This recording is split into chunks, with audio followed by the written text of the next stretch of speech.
Adolescence is a stage wherein every one of us go through. It is that stage wherein a person, would have fun trying to learn himself, discovery, as well as experience identity crisis. And it is also at this stage where the sense of belongingness or of being in is such a craving for a young person. Dynamic Youth would like to invite you in the next 60 minutes as we try to discuss this feature on peer pressure here in Mindanao Mission Academy.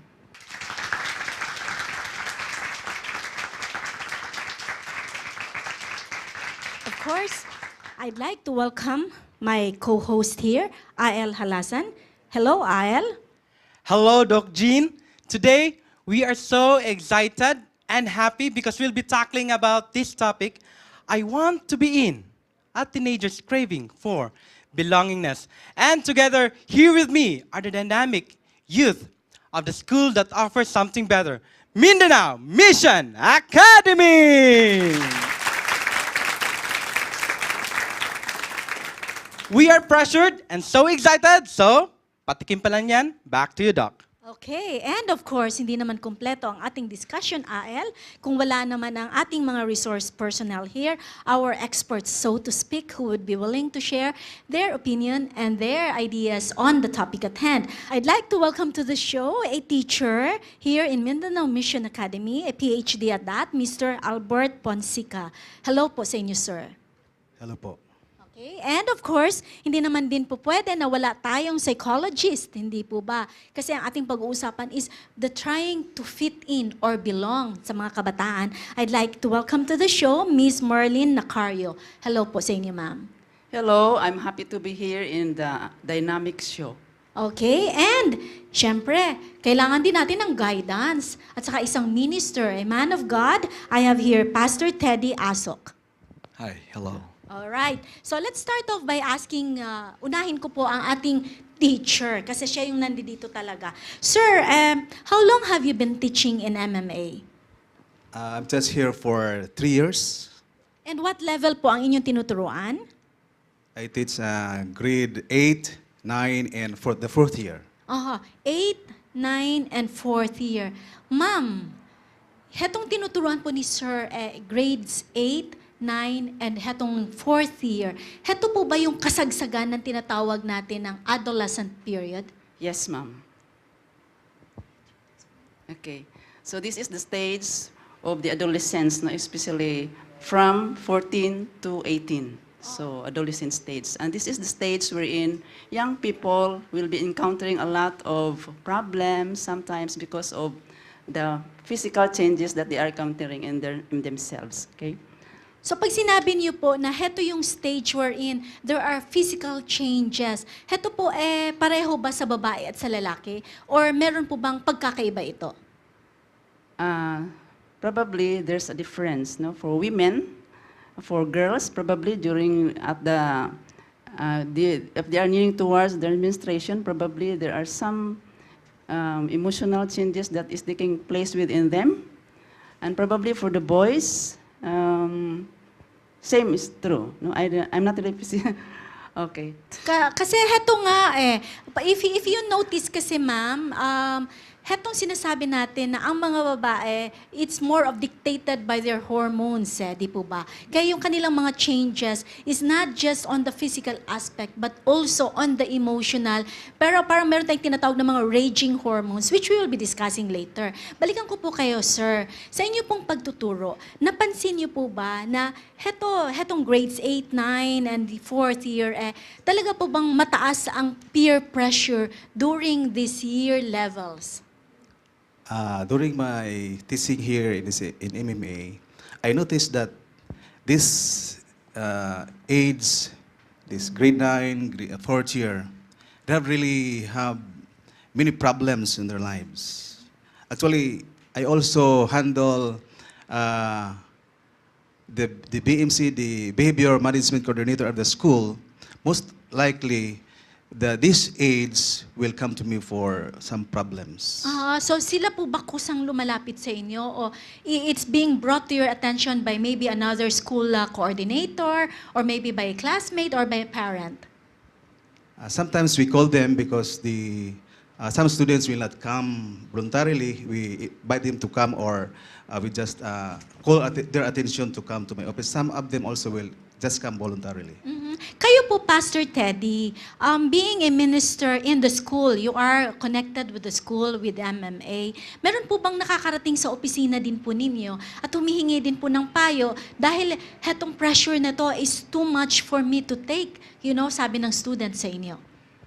To tell you frankly, Doc, actually, I just came here for a week of prayer. And it's a privilege to be joining to promote Mindanao Mission Academy. So you asked me, were there cases that was brought to me? Actually, in Mountain View, I'm talking about Mountain View College. I'm not directly connected with the guidance office, but after my class, because I'm having health principles class with Christian Home. Usually after the class, some students would remain in class and would like to talk about something, about problems, about their desires and other things as young people. Okay. So ngayon, gusto kong i-introduce ang ating mga young student participants. I'd like to welcome to the show, Vinel Riv Sabino. Of course, we have Michael Ivan John Paipa, Joaquim Lagan, and Vanessa Dulay, no? So ang tanong ko naman sa inyo, either of you can answer this. Do you really feel that, need or the craving? Do you have that craving, just like you're craving for chocolates or flowers, no? Na you want to belong to a certain group. Para bang kailangan accepted talaga ako para medyo happy ako. Anybody can answer that. Okay, so maybe we can ask Vanessa. I think that as teenagers, we are in a stage that we're looking for ourselves. And looking for ourselves, we want to belong to a certain group because we see that those groups define ourselves. So at this stage, we want to belong to some certain groups that would define ourselves. Okay, so I'd like to follow through that. Ma'am Marlene, sinabi ni Vanessa, defining themselves, finding themselves in a group. Heto ba, hindi ba to danger signal? Or should we not, as adults, be alarmed by our young people thinking na by belonging to a group, they are defining themselves? It depends on the group that they are planning to join. Right? Because there are some groups that are having good activities, no? Which will improve your potentials. And there are some groups who are doing bad things which will lead you to some distraction. Okay. So ngayon, meron tayo AL. I'm very happy na in our presence also, together with our audience, are parents, no?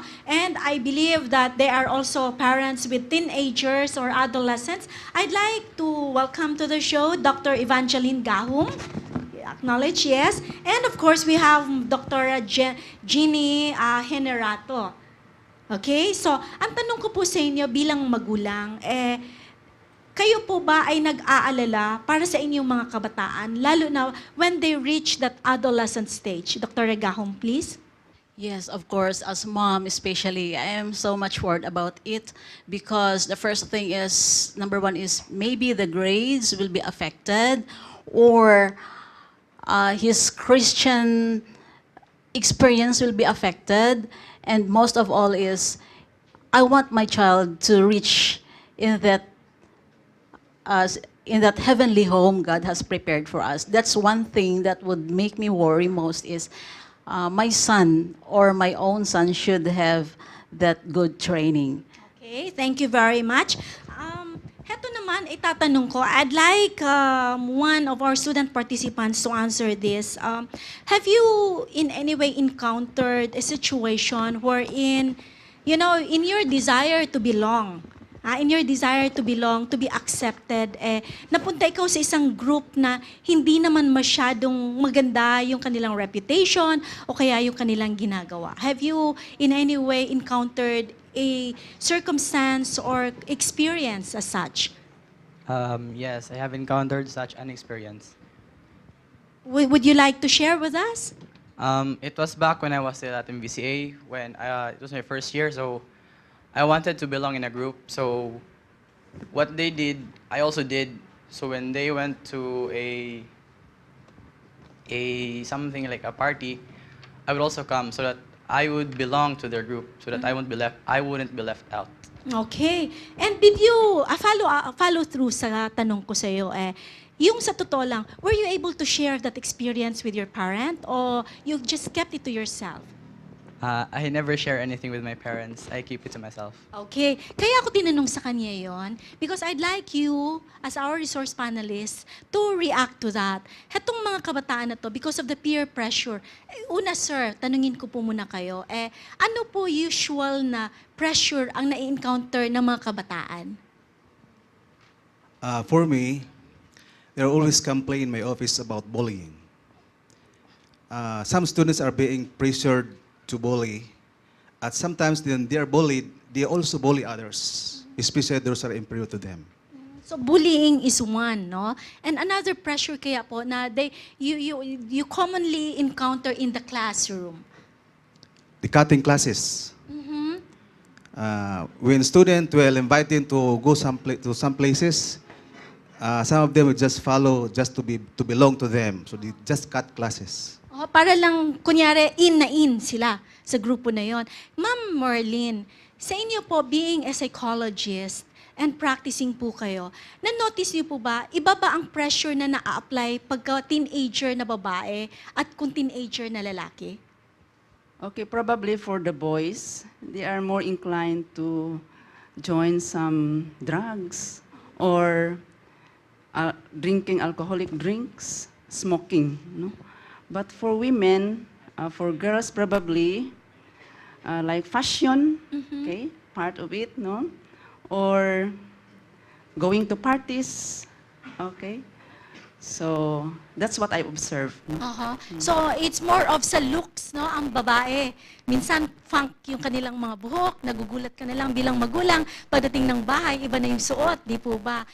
AL, in the audience actually with us is another parent. But before I ask this parent, si Dr. Jean, she's kadagnay ko, I'd like to ask you, did you also personally, as growing up as a teenager, were you also under peer pressure? Yes, Doc. Actually, a lot of times when I was in college and also when I was here in MMA during my high school time. But with God's grace, I was able to cope up with those pressures in life. Okay, so heto ngayon, tanungin natin yung isang magandang mami dito sa ating gitna. I'd like to call on Dr. Henerato. Yes, Doc. We have here Dr. Henerato. Doktora, kayo po bilang nanay and you now having teenage children or son or a daughter, are you also afraid that your child, somehow may react in a negative manner to a peer pressure? Yes.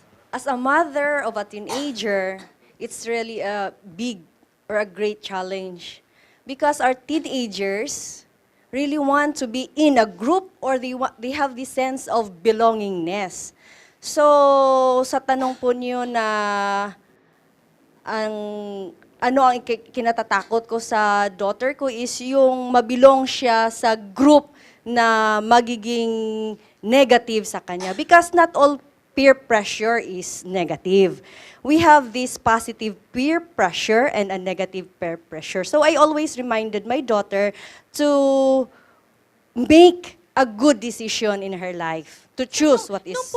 Nung kabataan niyo po, putting you back to 20, 30 years, no? Kayo din po ba, may na-experience din kayo na you were also pressured. And how did you handle that? Kasi we're now going to compare yung 20, 30 years ago, we as parents, ano naranasan natin at yung mga nararanasan ng ating mga kabataan ngayon? Naku po, 20 or 30 years ago, yun pang panahon na walang mga gadgets, yun pang panahon na walang mga disco-disco, pero yung panahon, meron tayong tinatawag na ano yon? Baile? Baile. Yun po yung pressure. So, I overcome it. As a Christian, I must know how to say no. If alam ko na kung yung peer pressure na yon is magkakaroon ng negative effect. Okay, salamat po. Tanungin naman natin yung isang mother in the audience, si Dr. Gahum. Narinig po natin yung sinabi ni Dr. Henerato. Kayo po ba, ano yung pressures na naranasan ninyo nung kapanahunan ninyo? Kasi i-align natin yan ngayon sa pressures na nakikita natin na nai-encounter ng mga kabataan ngayon. All right, Dr. Gahom. Thank you. In my time, I always ask permission from my mom to join the social. You know, in SDA, we have that social night. But our house is too far from our place. So my mom would always say no. So I should go there because my crush was there. So I have to I have to meet my crush. So my mom would always say, no, you're still young. So to me, that was a very big crime in my part. So I always tell my son nowadays, my son, if you have a crush, just tell me and I would allow you. We will be your chaperone. Okay. Napakaganda ng experiences, okay? So, bago ko po kayo tanungin at mag-interact doon sa sinabi ng ating mga magulang, I'd like to ask naman ang ating mga student participants. Narinig ninyo yung mga mothers, kung ano yung mga pressure na meron sila noon. Ganun pa rin ba ang pressure na meron kayo ngayon? Who would like to answer this? Okay, para sa akin, Doc, ay hindi naman talaga hindi naman talaga importante para sa akin. Para sa akin personally, hindi naman talaga ako belong sa isang group dahil ako ay isang mahilig ako yung tipong mahilig mag-isa. Pero yung major para sa amin, ganun pa rin yung the way kami ay mag-act, okay? Kagaya pa yun noon, but iba na, ang kadalasan, iba na ngayon dahil meron na kaming mga gadgets, so meron ng, yung mga bad things, kagaya yung mga alcoholic drinks, uso na ngayon dito sa sa aming lugar, at yung mga drugs, medyo konti na lang. Okay, so narinig natin, So I'd like our guests here in front also to interact. Nung araw daw, heto socialization. Parang kailangan makita niya yung crush niya. So pressure yon. Pressure din sa kanya na, to belong. Heto ngayon yung mga kabataan, sabi niya, mas marami yata silang pressures ngayon. Alcoholism, drugs, di ba? O kaya naman yung mga gadgets na yan. So ano pong masasabi natin, Sir Albert? Kayo po bilang isang guro. For me, maybe because of the modern technology, students is easily to convene each other because just one text, they can already give the message on what to do, where is the place to meet. That is why the school is really sensitive on this matter. That's why the school has the policy. During school days, all gadgets must be deposited in the dean so that this modern technology will not hindrance their main purpose of coming to school, which is education. Because sometimes these gadgets will become will be the pressure for them to do bad things. It's because it's easy for them to communicate with each other. Ma'am Merlin, heto po bang pagiging pressured ng isang teenager, pareho lang ba ang level ng intensity niyan sa bawat isang kabataan? Or masasabi natin na hetong batang ito, mas prone siya to give in to the pressures of her or his peers? Probably it's not the same because as per observation, those children who has been brought up in family with close bonding, and then also their parents are supporting their needs, and also they are trying to emphasize to them the consequence of a particular behavior which deviates family values, and sometimes behaviors that not in the norms of the society, like example, drugs, so they will orient them, what will be the consequence if you involve yourselves in that particular thing, smoking, or... So, ang ibig niyo pong sabihin, ma'am, hetong pressures na ito na nakikita natin sa mga kabataan, nandyan talaga yan. Kumbaga, hindi natin maaalis. And yet, it's the manner by which they address or react towards the pressure that is actually, that will really matter. Yeah, yes, Doc, it is exactly the Uh-huh. answer, no? Okay. So, of course, we cannot really avoid pressure. Not only is not only happening among adolescents, it will happen among adult individuals, no? But more on the adolescents because, but what I've said, if your confidence is high, then you will not get involved. You don't allow yourself to involve a particular thing which is not good, no? And then what else, no? If your parents sometimes, if parents really is respecting also the children, then they are less prone to peer pressures. Aha. Okay? So, puntahan ko naman si Pastor Teddy. Narinig niyo po yung mga sinabi ng ating mga guests. During the biblical times po ba, let's talk about the biblical times, meron din po bang mga pressures na ganito? At ano kaya ang naging effect nito sa taong yon at sa kaniyang mga taong nakapalibot sa kanya? Yes, there is. Actually, if you read the Old Testament Bible, you will read a story about a king, young king whose name is Rehoboam. Rehoboam actually was so young when he became king. And there was a time when a group of individuals came to him for suggestion, proposal. And he told them, 3 days after you come back to me. And their proposal was to suggest to the king that if possible, he should lessen the work demands of his kingdom to his subjects. But he told them, you have to come back after 3 days. After that, within 3 days, King Rehoboam consulted his old counselors. And his old counselor said, okay, why don't you give in? Give their demands. But next, he did another thing. He also consulted his young counselors. Peer. And you know what the suggestion of these young counselors? They said, oh, tell them that you are more rude, you are more mean than your father, who was the former king.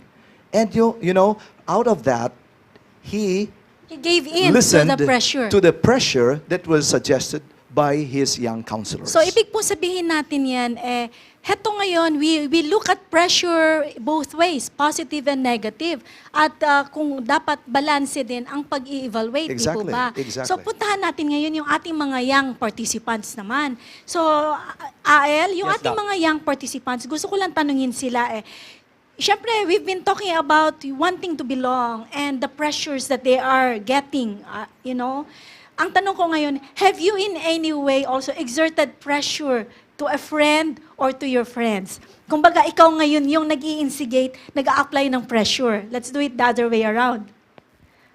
Yes, I have tried a lot of times, especially in the dorm during study period. Because during study period kasi, we tend to gather around sa isang room kami ng mga classmates ko. And when we have a friend that would say, please be quiet, I want to study. It's like, I belong to those girls who would encourage that person to, hi, don't study, let's just talk, chit-chat. It's like that. So, kita mo, narinig mo yun, Ael, ha? So, ibig sabihin, hindi lang ikaw yung pinipressure. Pwede ka palang mag-apply ng pressure. Meron tayong trivia. What is your trivia? All right, for our trivia, we have here, in a scale of 1 to 10, or how do you spend your time? Because in a study, it was said that teenagers usually spend more time with their peers than in any other given time. So I would like to ask some questions. With me here is a very fine gentleman. Can you stand up, please? And what's your name? RL. RL. Now, in a scale of 1 to 10, how many hours in a day are you spending with your peers in a scale of 1 to 10? Or how many hours are you spending with your friends in a day? Maybe 8. 8 hours. That includes studying with friends and eating at the cafeteria with friends and Yes, it includes having time to study with my friends and to eat in the cafeteria and just to be. any other given circumstances, have you been pressured by your peers? Yes. Like facing some problems and some problems with socialization and other groups of friends also. All right, thank you, Al. Now, I have here also Doc Jean, another fine lady. A very beautiful, fine lady. Can you stand, please? What's your name, ma'am? Nicole. Now, Nicole, in a scale of 1 to 10, how many, I mean, can you give me the amount of time do you spend with your peers that other than studying? Can you give me a ratio or something? I think 5. 5 hours a day for friends. And for studying? No. You don't study at all. All right. So 5 hours for friends, and for studying, how many hours? 6. 6 hours. That gives you 11 hours, and you still have a lot of ample time, hours left, huh? So, are you being pressured by your friends in a good way or a bad way? Sometimes in a bad way because they also encourage me not to study. So, do you also pressure your friends in a good way or in a bad way? In a good way. All right. So, Doc, our teens here, they have also experienced pressures in their life, and it might be minimal or it might be big, but it's up to us on how we deal with these pressures. Back to you, Doc.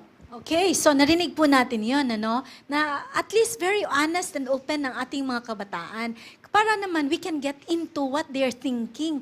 Kasi mahalaga yun eh. Tanungin ko si mothers na nasa audience aisle, isang tanong lang sa isang nanay, whoever would like to answer this. Narinig po natin yung mga kabataan, ano. So ang tanong ko po sa inyo eh, do your children or yung inyong anak ba na babae or anak na lalaki, do they share with you their activities in school or their friends? Now, we have here Dr. Henerato who would like to answer that question. Thank you. Yes, my daughter always share her feelings to me because in these teenagers or youth, they are sometimes want to belong in a group, especially in a group of ladies that goes on dating. But she's very frank, and so I just told her bata ka pa, it is not time to be in that situation. Okay, thank you, Mother. And Al, what is your question before we take the break so that our young student participants, all of our audience can, think about it? Now, to our dynamic youth, what are you willing to do just to feel that we belong? Should we even try to belong to a group? I want to be in. A teenager's craving for belongingness. In Dynamic Youth, we'll be right back after a short break.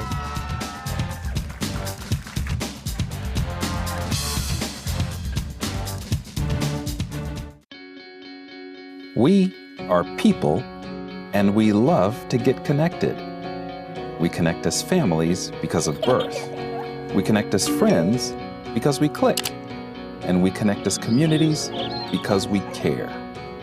Seventh-day Adventists are people who connect in communities called congregations, which in turn connect to form conferences, who connect together to form unions, divisions, and the General Conference.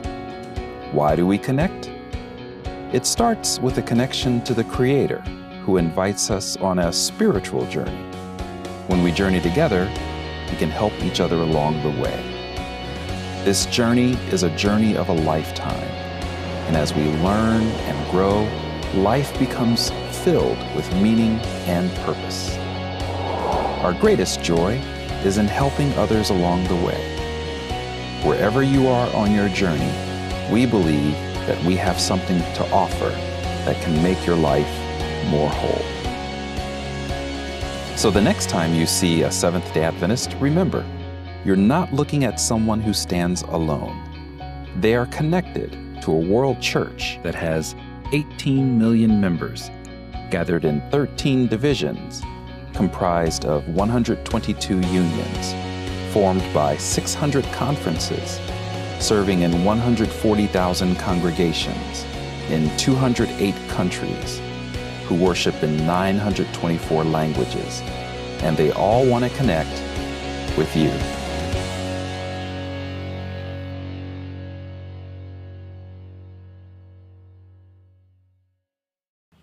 Good day, Dynamic Youth. We are here in Mindanao Mission Academy to ask some dynamic students about how they deal with peer pressure.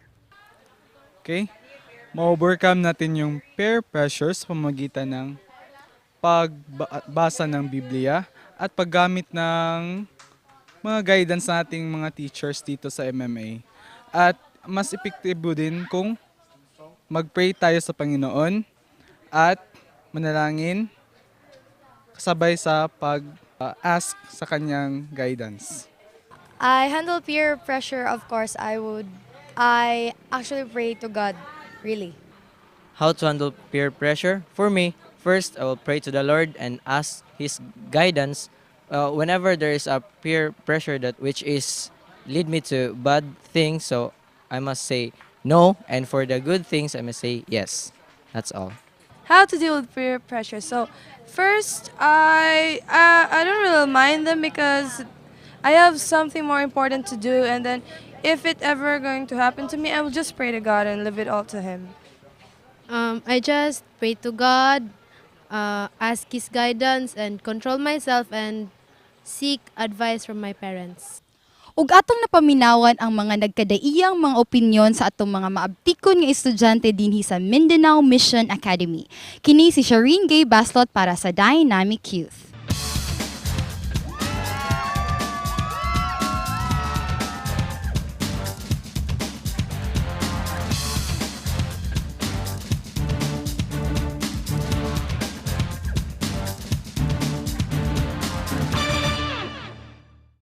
What will young people do to feel accepted among their peers? We have here Jeremy. I sing the song they sing and I dress like them. Sing the song that they're singing and also dress like them. And what are you doing just to feel that you belong in a group? We have here Eden. I will observe them and see if they're doing good, and when they're doing good, I will pray that we'll be close. So if they're doing good, you also follow what they're doing. All right.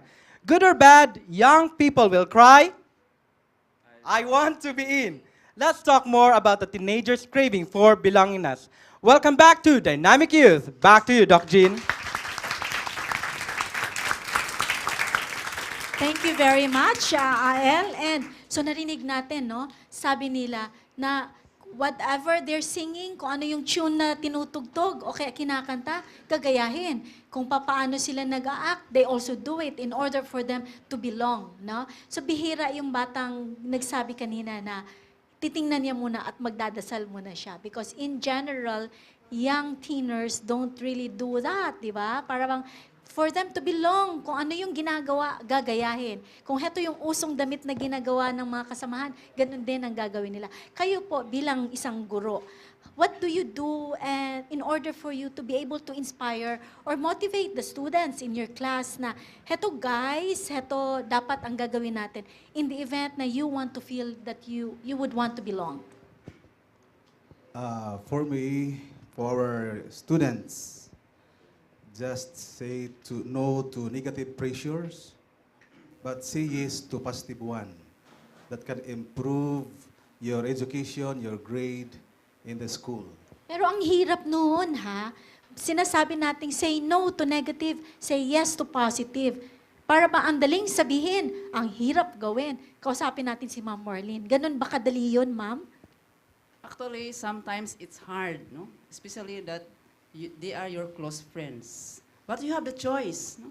Whether to give in into the thing that they are doing or not, no? So probably, you have to do other things, no?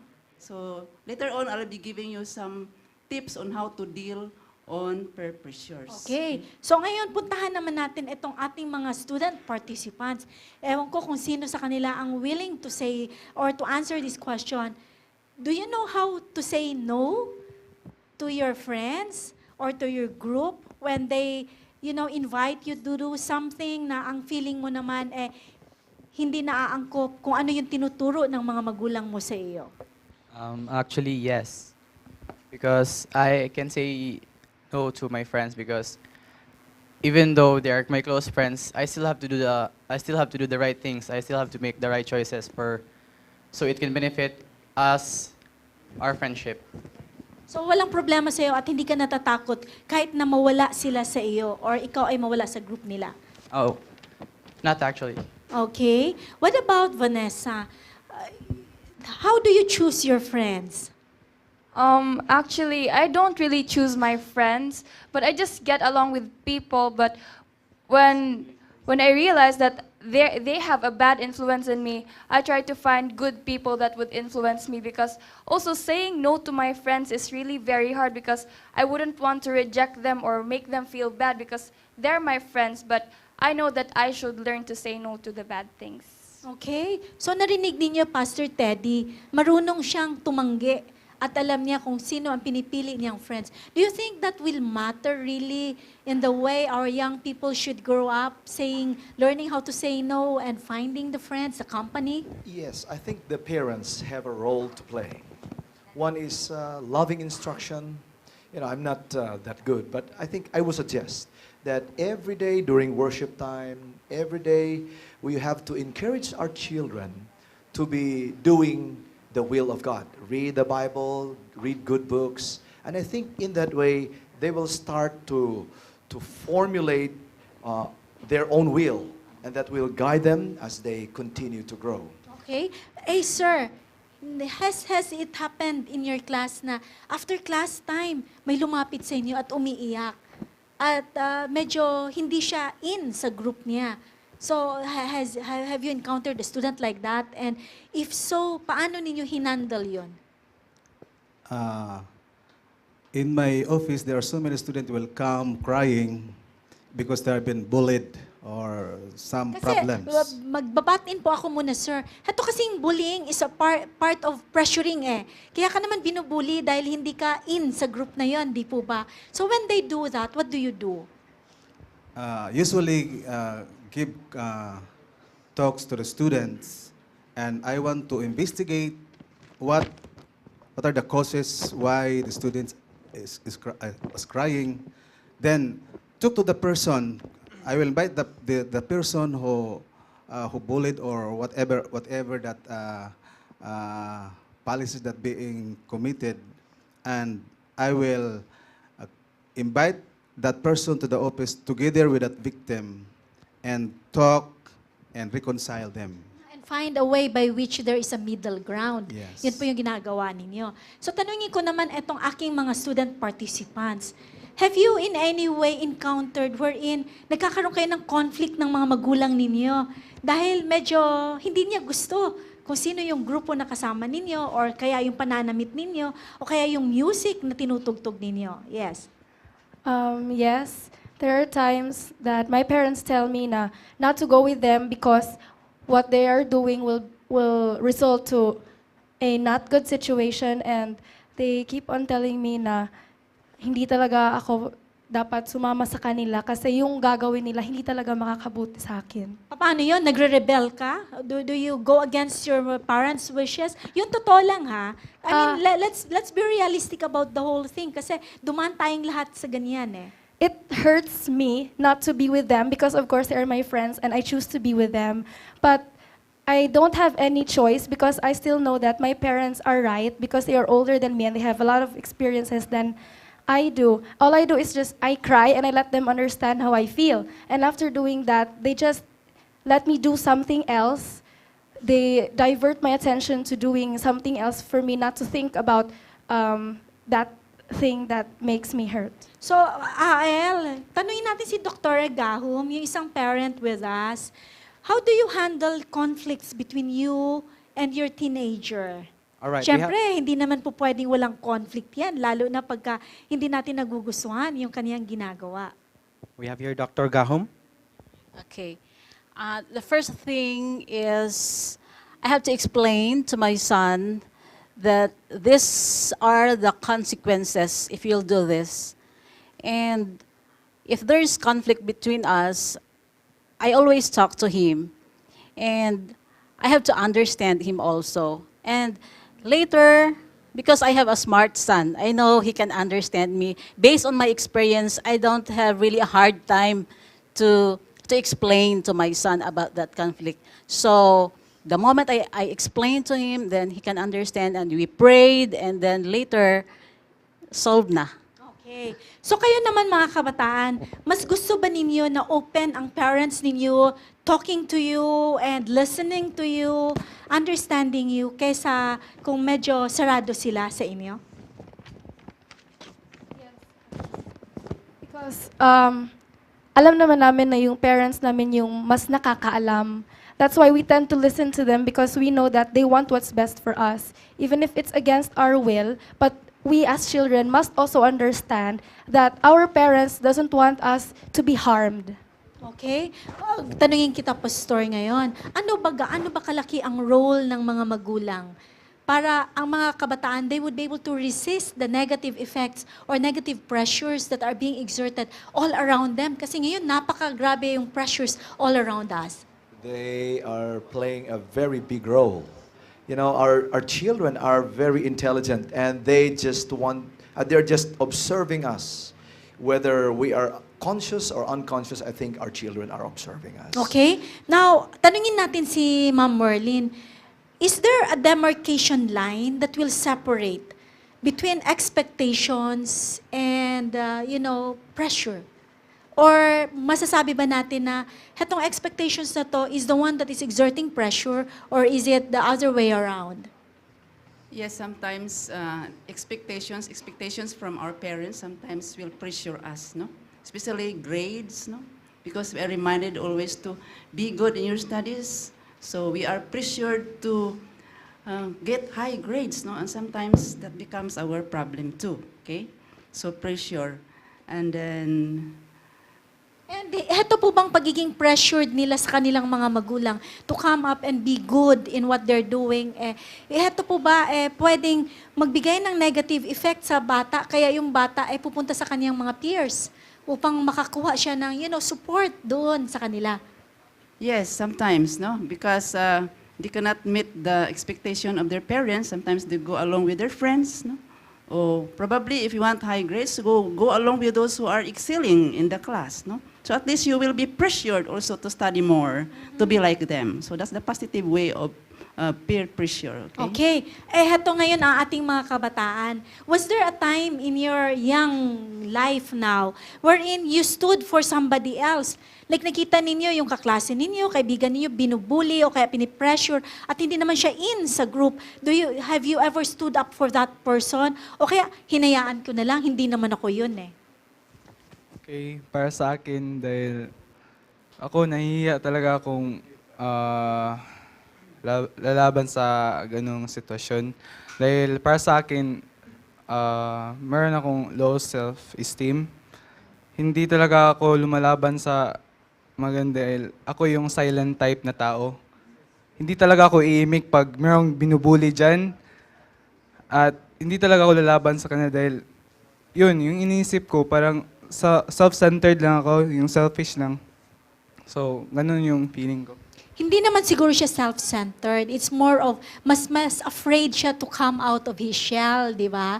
So, ang tanong ko po sa inyo, sir, sa classroom niyo po, in your class ngayon, what is the most common problem among the teenagers talaga? The common problems, there are so many problems in the classroom, especially during discussion times. Sometimes students will not listen. Sometimes students will just make unnecessary noise just to disturb. It's because they're also being pressured. When I ask them why, they're being pressured by other classmates to do unnecessary noise just to disturb the class. That is the most prevalent negative effect of pressures inside the classroom. So pag may nagsimulang isang mag-ingay, lahat na sumusunod na. Sumusunod na. Ha? So kung baga parang may isang leader lang dyan, sunod na lahat. Ganun po talaga. So, tanungin natin si Ael. Ael, maybe you can ask our audience now to participate. Maybe they have questions for the student participants or for our resource panelists here. We'll give you time. Yes, Doc. Actually, we have two students of MMA who are itchy and very eager to ask some questions. First one here, we have here a very beautiful lady named Annabelle. Can you please stand? What grade are you in right now? 4th year. You're in 4th year, so you're around how old? 17 years old. 17 years old. Now, Annabelle would like to address this question to the panel. Annabelle? As a teenager, there are times that I'm struggling on dealing peer pressure. My question is, how can I react to the pressure so that my peers will be influenced positively? Napakaganda nung tanong All right. niya, Ael. How can the teens react to peer pressure? Did you get that? No, napakaganda nung tanong niya na syempre inaccept niya na andun yung pressure Pero gusto niya na instead na maging negative yung reaction niya, maging positive para naman madala niya pa yung nagpe-pressure sa kanya. Bago kayo, tanungin ko kaya ang nanay sa ating midst. Yung tanong nung ating kabataan, sino kaya na mother ang pwedeng magbigay ng payo? Kung anak niyo po si Annabelle, ano po ang magiging payo ninyo? Bago ko tanungin ang aking resource guest. From a point of view of a parent and who has a daughter also, I would like to ask Dr. Henerato. How can you react with the pressures as the teens are facing? Okay, how can you react to the pressure? One thing I can say to these teenagers is always be in the right principle. Kung ano yung tama, yun yung tamang sundin. Kung alam mo na talagang mali yun, don't follow it. Be firm kung ano yung susundin mo talaga. Yung tamang landas. Okay? Alright. So if tama, gawin mo. If mali, alam mong mali, gawin mo din. Gawin mo na lang, never mind. Okay. So, yes. How among our panelists would like to react to that? It has been mentioned that one way of evading peer pressure is to say no. When you say no, you have to stick to it, no? So firm. So next time around, when your friends will invite you to do something, they will not invite you anymore because they know that you are not interested to involve yourself in such particular thing. So be firm.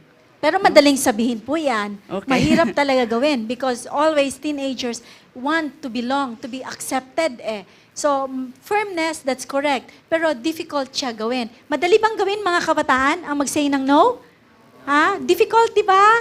Yung totoo lang. Madaling sabihin, pero mahirap gawin. Okay, another question from our audience? Yes, Doc, we have here a gentleman who would like to address again a question to the panel. And your name, sir? Joshua, Joshua, and what grade are you in? grade 9. Grade 9. So your question is? Is there any bad effects in our body that will happen if we're being pressured? Okay. Any bad effects?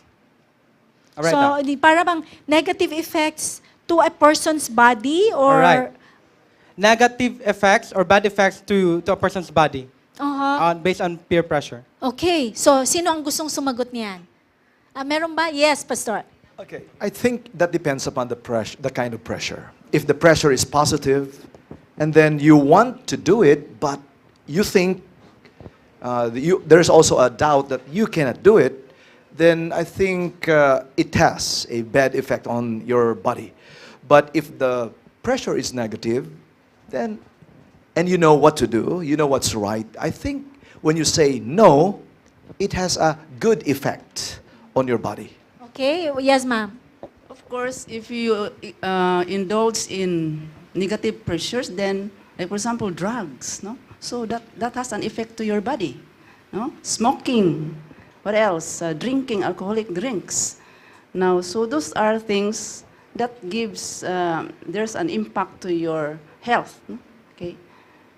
Peer pressure, like for example, pressuring of spending too much time in computer, can disturb your sleeping patterns. No, you spend a lot of time there and without sleeping a lot, then that will give you stress also later on.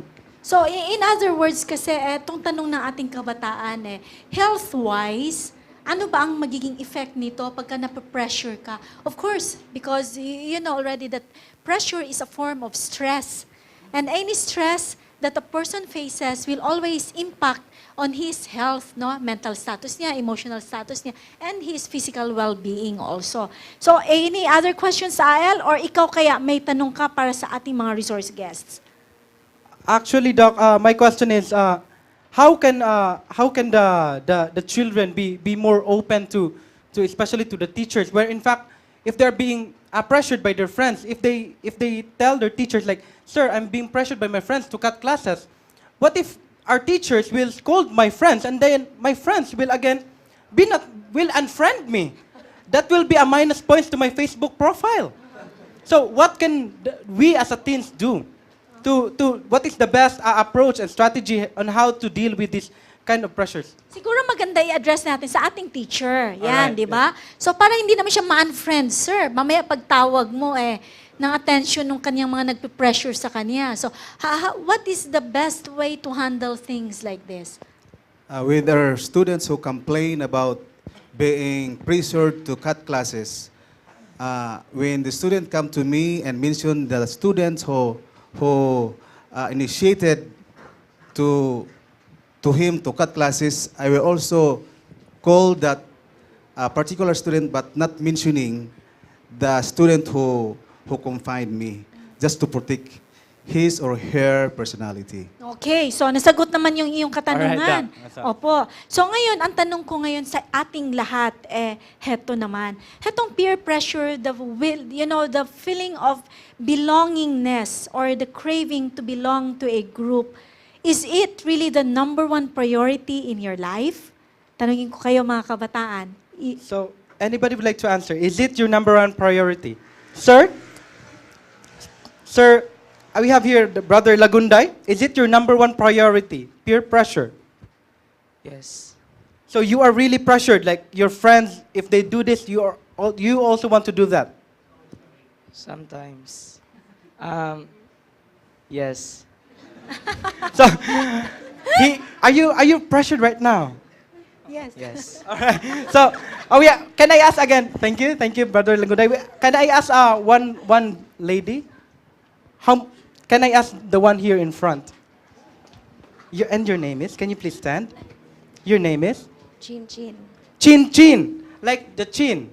All right. So, how do you deal with pressures? I will say no if the pressure is negative. All right. So, Pero alam ba ng mga kabataan, okay, balik ko sa iyo, Ael, Alright. alam ba ninyo mga kabataan kung ano ang negative at positive na pressure?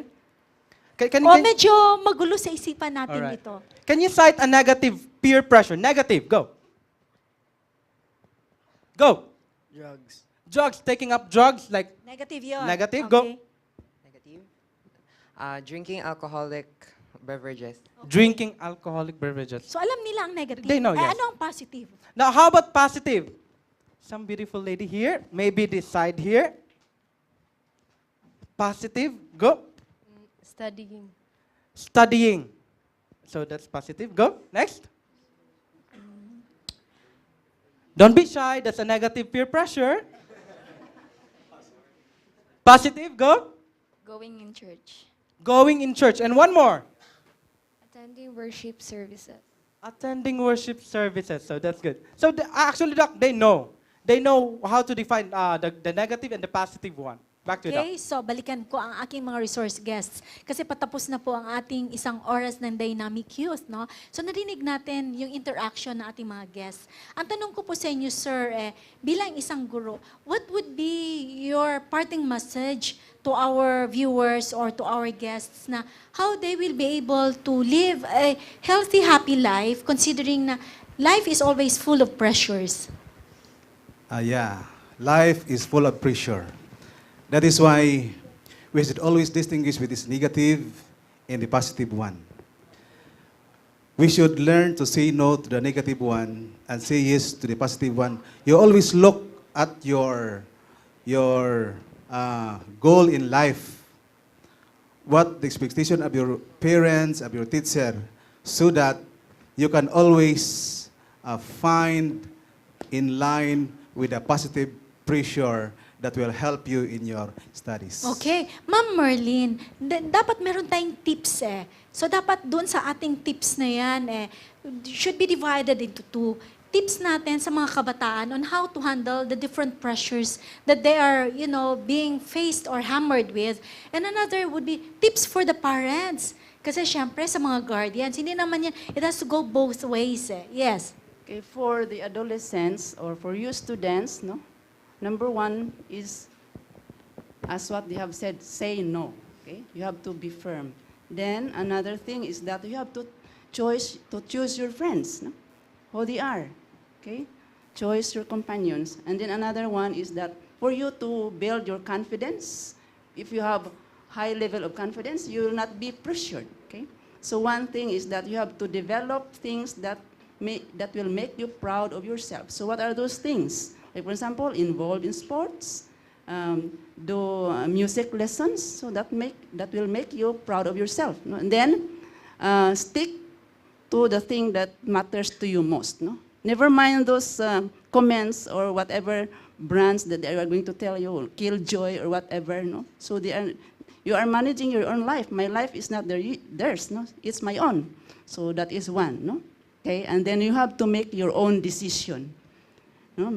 You can decide for yourself, not let others decide for you. Okay? So, And for the parents po. And for the parents, of course, number one is that we have to establish open communication with our adolescents. Okay? Open communication, and then try to let them be aware of the consequences of the pressures that will be encountering while they are studying. Like for example, alcohol, what will be the effect on that, no? And then if they do involve themselves in drugs, then what will be the effect? Then, of course, you should instill to them moral values. Okay, That is napakaganda number ng one. ating tips galing sa ating Ma'am Merlin. Sa inyo naman po, Pastor, as a man of God, what would it be na ating mga kabataan at ang ating mga magulang dapat ay palaging isipin? Because this world is always full of pressures on both sides. One thing I can say is, I think you have to read your Bible every day, your personal Bible. Because the Bible tells us that we have to trust in the Lord. Trust in the Lord with all your heart and lean not in your own understanding. In all your ways, in all the things that you're going to do that day, pressure, good or bad, acknowledge God. And He will direct your Yes, path. and of course, Ael, ano naman kaya ang iyong gustong sabihin at iparating sa ating mga tagapagpanood? Thank you so much, Doc. Actually, I have a life motto that says, if God calls me to do something, I will never say no. So if it's peer pressure, a negative peer pressure, I will say no to that. But if God calls me, you do this, I will always say yes. At the end of the day, we just know that God made you so you can be your own individual, and don't let people give you that peer pressure. And from all of us here, from the school that offers something better, Mindanao Mission Academy, we say no to negative peer pressure. Back to you, Doc. Yes, to positive pressure. Di po ba? Remember that, palagi nating naririnig ang old cliche that says, tell me who your friends are, and I will tell you who you are. So mga kabataan, tandaan po natin, there are always ways by which we can say no when it is the right time to say no, and yes, when it will impact and be a positive factor to all of those who are around us. Magandang araw po sa ating lahat.